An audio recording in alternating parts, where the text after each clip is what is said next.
Buenas noches, amigos. Reus Noticias. Hoy hablaremos sobre un tema en el cual tenemos que reflexionar todo. Ya surgen algunos críticos de las deportaciones en Estados Unidos.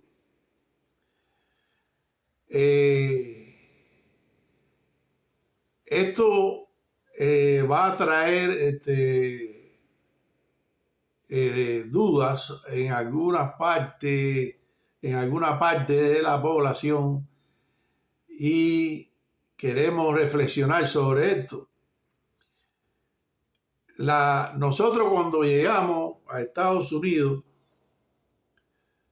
yo entré legal por el aeropuerto sin problema con visa. Otros entraban por la frontera, pedían asilo allí mismo en la frontera. Era una situación controlada, una situación que se podía manejar y se podía visualizar quién era la persona que estaba pidiendo asilo en la frontera o quién entraba por el aeropuerto. No había surgido nunca un tema como el que se creó en la administración Biden-Harris de fronteras abiertas, donde entraron 20 millones de personas que no se saben quiénes son, entre ellos muchos delincuentes que mandaron los mismos gobiernos, tanto de Cuba como Venezuela, como otros gobiernos que aprovecharon la situación y vaciaron las cárceles. Yo me acuerdo cuando el Mariel yo estaba trabajando en planta mecánica de Santa Clara. ¿Y qué hizo el gobierno cubano? Por lo menos yo fui testigo de que vaciaron la cárcel de Santa Clara que estaba al frente de planta mecánica de Santa Clara. Pararon los buses, aquellos Leyland, para los que se acuerdan de los Leyland, los pararon frente al lado de la cárcel y los fueron llenando uno a uno con presos, delincuentes, presos de hasta cadena perpetua de 25 años que habían matado. Vaya, en ese tiempo Fidel Castro vació las cárceles cubanas. Lo mismo pasó ahora con la política de frontera abierta de Biden. Sencillamente, muchos países, no solamente de Venezuela, que mandaron para el tren de Aragua, le facilitaron la salida de Venezuela y muchos otros delincuentes más. No dudo que de Cuba haya salido uno que otro delincuente, no en la misma proporción que aquella vez como en Mariel. Pero no solamente estos estados, sino del ISIS, de Al Qaeda, muchos delincuentes entraron al país. ¿Y qué pasó, amigos míos? Que se creó una crisis ahí en Estados Unidos. No es una migración controlada que se puede ver que eso no. En Estados Unidos lo que existe actualmente es una crisis general de gente que no se sabe quiénes son, de delincuentes que no se saben quiénes son. Entonces, las medidas que va a haber injusticia, sí, va a haber injusticia porque no se va a poder controlar quién es el bueno y quién es el malo, porque no terminas nunca de vaciar el país, que creo yo que aún así, con ese nivel de de deportación, no se va a poder deportar la cantidad de gente que hay en el país. Esperemos que se pueda deportar a todos los delincuentes y toda la gente que tienen, que han cometido delitos en Estados Unidos. Pienso que en eso se está centrando la deportación. Pero alguna injusticia van a haber. Van a haber porque es difícil definir quién, cuando tú estás haciendo algo con un nivel de crisis tan grande, es difícil definir quién es el que vino a trabajar y quién es el que cometió delito. Va a haber porque hay gente de todo tipo entre esas fuerzas que van a participar en las deportaciones. Hay gente que va a ser muy humana, que va a ser muy responsable, pero hay otra gente que a lo mejor es racista, que se va a aprovechar. Hay de todo. Y no es la primera vez. Le pueden ustedes preguntar a los salvadoreños que ahora están contentos con Bukele, ahora vieron que los resultados que ha obtenido Bukele en El Salvador, pero hubo injusticia en El Salvador. Hubo momentos que se llevaron a gente que no eran pandilleros, lo metieron para allá y después que estaban adentro de la cárcel y que se dieron cuenta que era inocente, lo sacaron. Pero que la crisis tan grande que tenía El Salvador no podía andarse con medias tintas. Llegaban a un lugar y cargaban con todo lo que se pareciera a pandilleros. Y dentro de eso se fueron muchos inocentes que después, poco a poco, se fueron soltando. Pero no había otra solución. En Estados Unidos ocurre en estos momentos lo mismo. Señores. No se puede andar con medias tintas.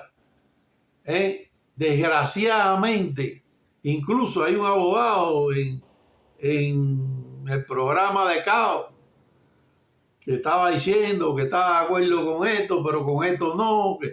Oye, tú no te das cuenta de la crisis que hay en Estados Unidos. Que hay 20 millones de gente ilegales que no se sabe quiénes son. ¿Cómo tú puedes? Es imposible ponerte a dilucidar si este es bueno, si este es un ilegal bueno o el otro es un ilegal malo. No, hay que tener solo un parámetro. Tú eres ilegal, te va. Desgraciadamente llegó el país a un nivel de crisis que es imposible hacerlo de otra manera si se quiere normalizar otra vez el país. Porque el país se estaba destruyendo por dentro. Por dentro. Lo decíamos aquí en los videos del año pasado y eso. Y de que el país se estaba muriendo por dentro. Entonces, quiero con esta reflexión decirle a mis amigos y al pueblo norteamericano que tengan paciencia, que van a haber injusticias, sí, porque es imposible poderse dilucidar del ilegal bueno o el ilegal malo cuando hay una masividad tan grande de ilegales. Es imposible. Hay mucha gente buena que llegó con idea de trabajar en Estados Unidos. Pero ahora, ¿cómo tú desgranas esa situación? Es imposible. Tú tienes que partir de un parámetro, como dice el señor que está al frente de las deportaciones. Hay que partir de que tú entraste ilegal y cometiste un delito. Y a partir de ahí, todo el que sea ilegal se va. Desgraciadamente. Ahí decían en el programa de Cabo es que hay gente que ha estado ilegal hace 30 años. El país lo cogieron ahora y se van. Pero ¿por qué tú tuviste con tantas facilidades que había antes? ¿Por qué tú tuviste 30 años sin ir a un abogado para legalizar tu situación en Estados Unidos? No critiquen. La situación es muy difícil en Estados Unidos ahora con la gran cantidad de ilegales y no se puede dividir por parámetros. Este ilegal bueno, este ilegal malo, este ilegal delincuente, este cometió asesinato. No, tú eres ilegal, te agarraron y te vas. Porque entraste ilegal. Llegamos al momento que hay que hacerlo así. Porque si no, no se hace nada. Sencillamente no se hace nada porque es imposible. 20 millones ilegales que en 4 años no se van a poder sacar. Entonces, al menos esperemos y demos el voto de confianza de que al menos todos los delincuentes se puedan sacar del país. Esperemos. Habían otras personas que decían no, que se van a meter contra los trabajadores temporales que vienen, caballeros, los trabajadores temporales que vienen por el plan de trabajadores temporales no son ilegales. No empiecen a falsear informaciones. Hay muchos planes de trabajadores temporales que son planes que ha hecho el gobierno para garantizar la mano de obra en la agricultura, y para eso tienen escuelas y tienen 20 cosas. Que se revisará eso, sí, es posible que se revise porque hay abuso del plan, de ese plan. Y es un plan financiado por las escuelas que atienden a esa gente y todo eso son financiadas por el gobierno. Entonces hay que revisar, pero que esa gente no son ilegales. Porque he oído esas cosas y eso no se puede creer en la gente que mete ruido falso para crear problemas.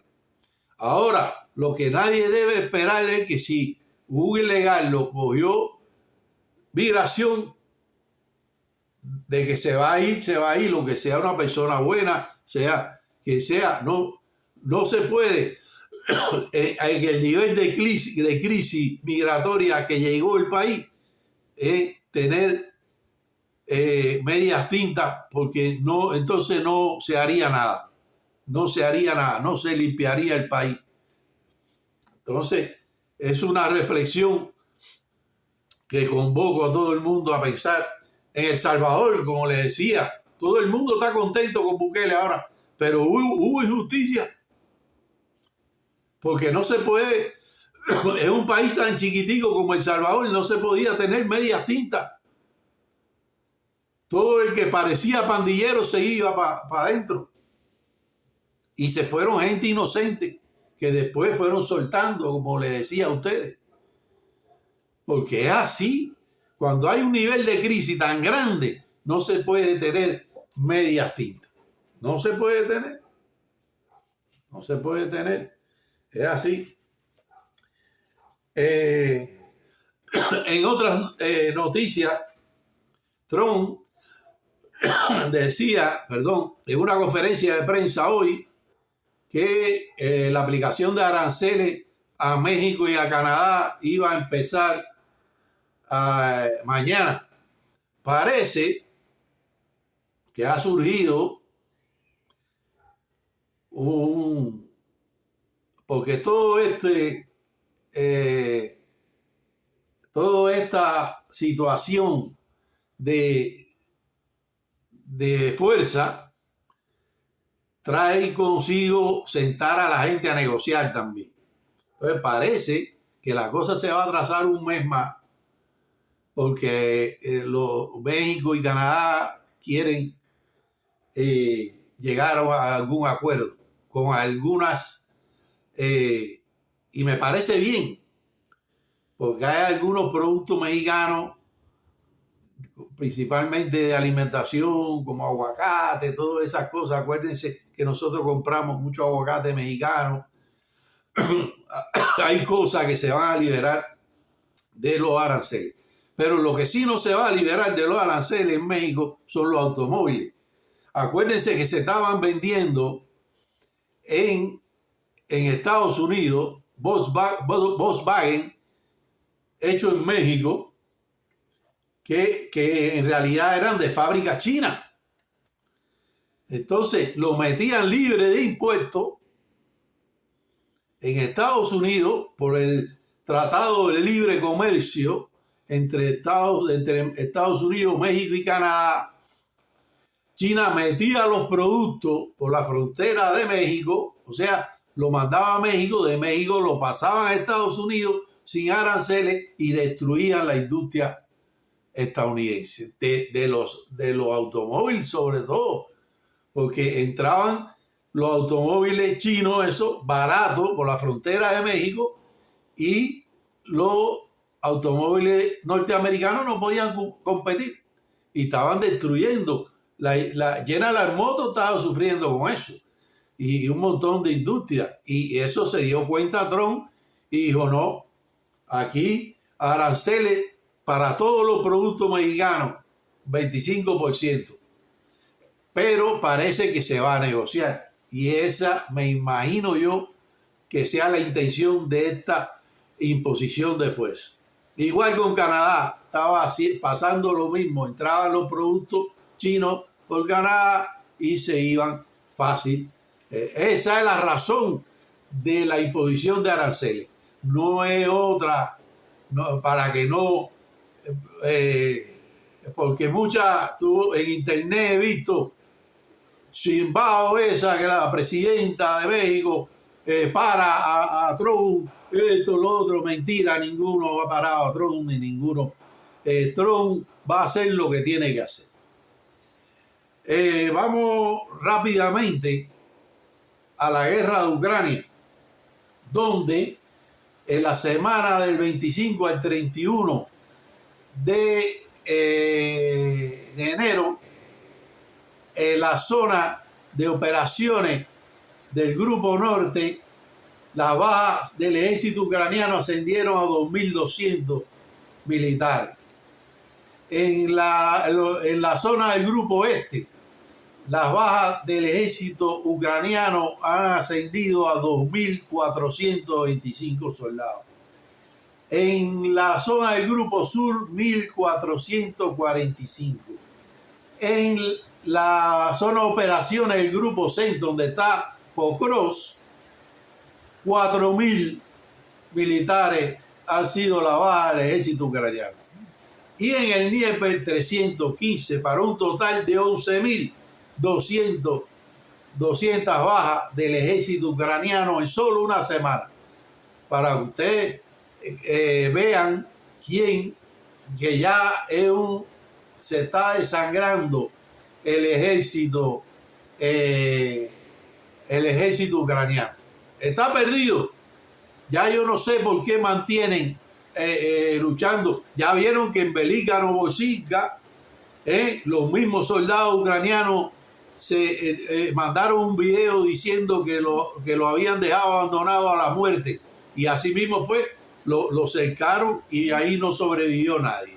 En la zona de Kursk, en las últimas 24 horas, las bajas del ejército ucraniano han ascendido a 270 militares. Y en un total, desde que comenzó la operación en Kursk, de 56.410 militares.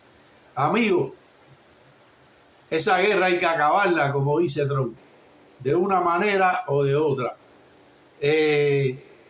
Los europeos quieren continuar con la guerra, pero la guerra la ha estado financiando Estados Unidos. Ahora mismo, cuando se suspendió todos los envíos de dinero de la USAID la agencia norteamericana encargada de todo esos envíos de dinero, se han dado cuenta que la prensa, la cultura, todas las instituciones ucranianas estaban siendo financiadas por Estados Unidos. Era una tubería de dinero. Era una tubería de dinero.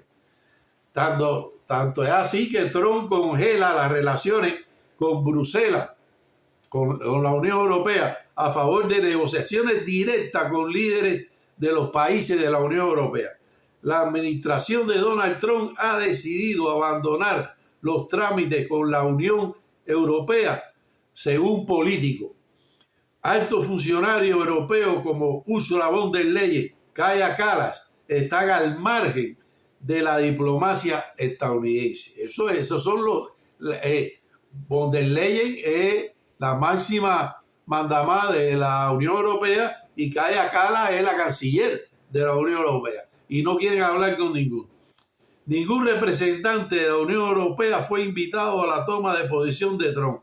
Y la solicitud de Kallas al secretario de Estado estadounidense Marco Rubio de asistir a una reunión de ministros de Asuntos Exteriores de la Unión Europea fue ignorada.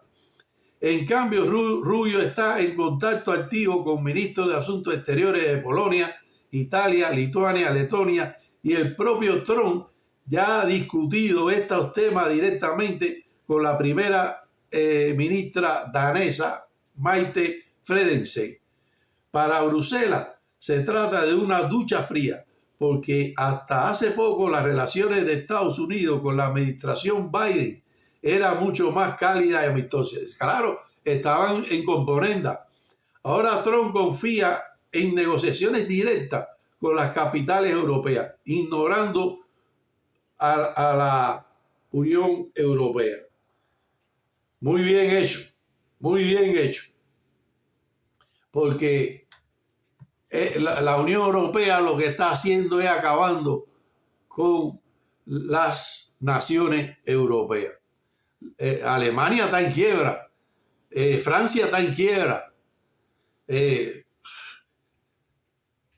terrible lo que ha hecho la Unión Europea con su falsa política verde y política de género y política, toda esa tontería que han llevado a los países a este problema. Y bueno, amigos, como siempre les digo, no me crean a mí, busquen la información, denle like, compartan y suscríbanse para que ayuden al canal. Muchas gracias y nos vemos en el próximo video.